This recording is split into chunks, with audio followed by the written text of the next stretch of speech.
Good evening, YouTube, and welcome back to Paisano's Music and Vinyl Talk. I am your host, as always, Paisano. Tonight, we're going to talk about an artist that I reviewed a couple of their albums previously in the channel, and I have a couple more to go after this one, so for the people out there that aren't that crazy about Bob Marley, sorry, but I got a lot of other groups that I have a lot of that a lot of people love too. So be patient.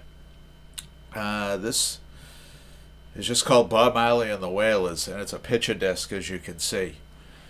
And I bought this at Quincy Records. It still has the sticker on it.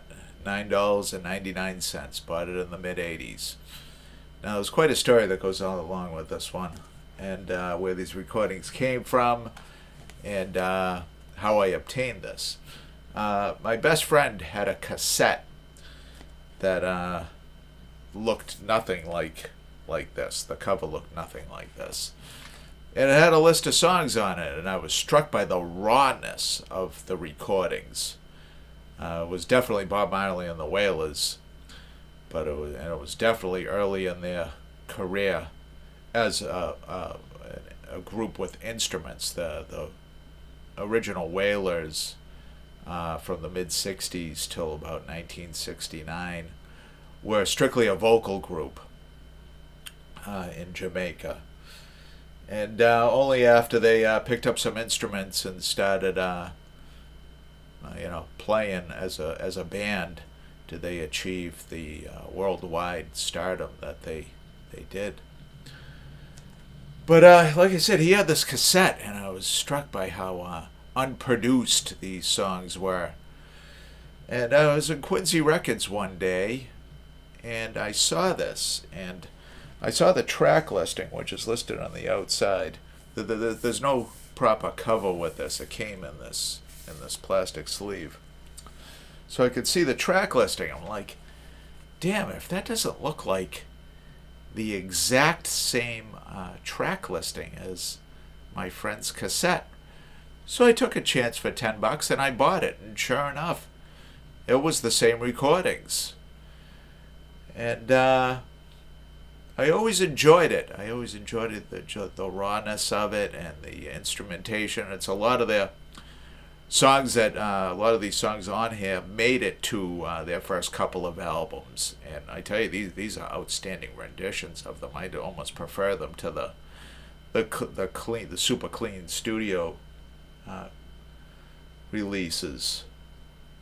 And I looked for years and I couldn't find the source of these. I suspected they were pre his debut album, which was called Catch a Fire, and it was recorded in 1972. It came out in 1973.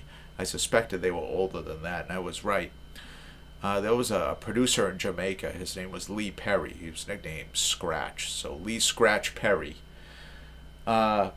worked with many Jamaican artists, considered highly instrumental in the advancement of reggae and ska and dub music and its progression forward into the Western world. And he worked briefly in 1970 and 1971 with Bob Marley and the Wailers. And that's where these recordings came from. Now, unbeknownst to me, sometime around 2009, 2010, there was an album called the Lee Scratch Perry Masters, and it is all of these songs here plus a couple more that he did with the band in 1971. I listened to it online, and let me tell you something, I don't know where these came from, because those masters sound fantastic. I'm gonna see if I can track it down on vinyl, because wow, totally cleaned up. I mean, like I said, I like the rawness of this, but this must have been taken from a recording to sound as as unproduced as it does. Because these, let me tell you something, these were produced, and these were produced by a very good producer. I was struck by how good the sound was on that album. I was able enough to hear all the tracks online, and wow, very, very impressive. And what an impressive group they were right from the start. And it is a belief that these probably that Bob Marley and the Wailers never sounded better than on those recordings. So let's go over the track listing.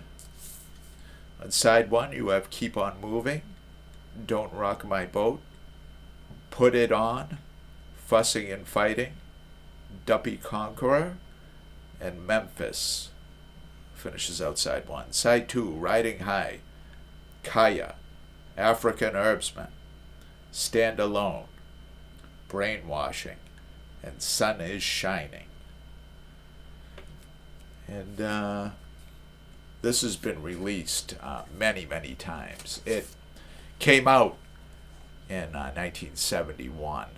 I think it was called Soul Explosion 2 or something to that effect. And it had this exact track listing.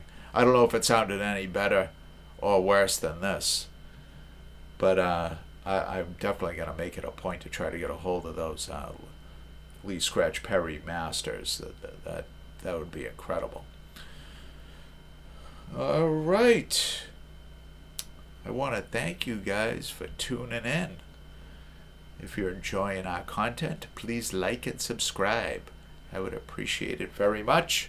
Until next week, see what Paisano digs out of the crates. Good night, YouTube, and thank you.